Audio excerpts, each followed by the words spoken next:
Happy fall break. I am sending this video at the beginning of the week to just give you some encouragement as you're finishing up your personality projects and sharing them with your group members this week. I know that learning about ourselves is a fun and sometimes humbling process.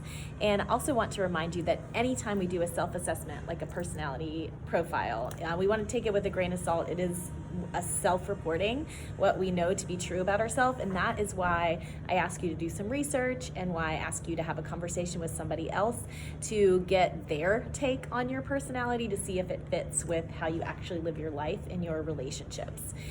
For me, I test as an ENTJ, and I also sometimes test as an F, and sometimes as an S. So those are really close together for me.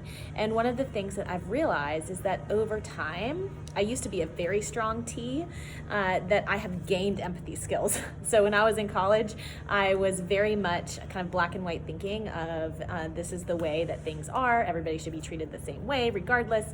And I thought that that was a great approach. And for some people it is. But over time, I have kind of gained this desire to think about people's feelings and to ask more questions and to vary my responses to others based on their experiences in the world, and that has shifted my personality.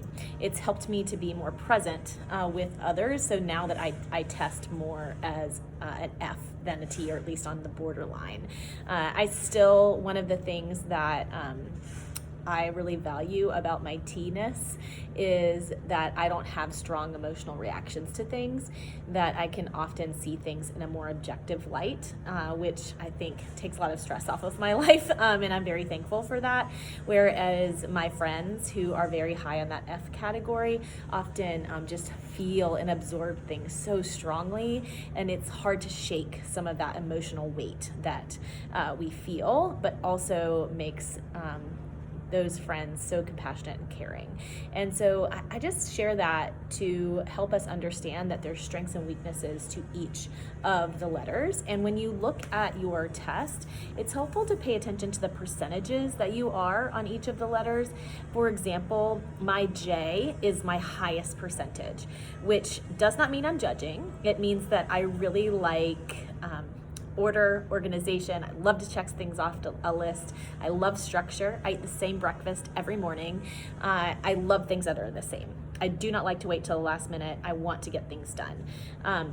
That is what a J means. That is probably the biggest part of my personality.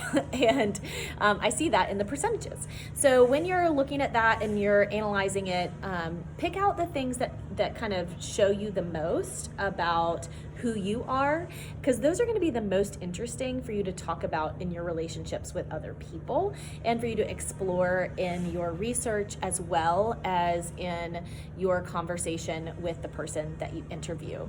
Also remember that you do have a Teams check this week, just to make sure that everybody is finding your group channel. I've reached out to everybody that hasn't posted yet, so please make sure that you're finding that Teams channel, because it's important for you to know how to use it and to start to get to know your group members.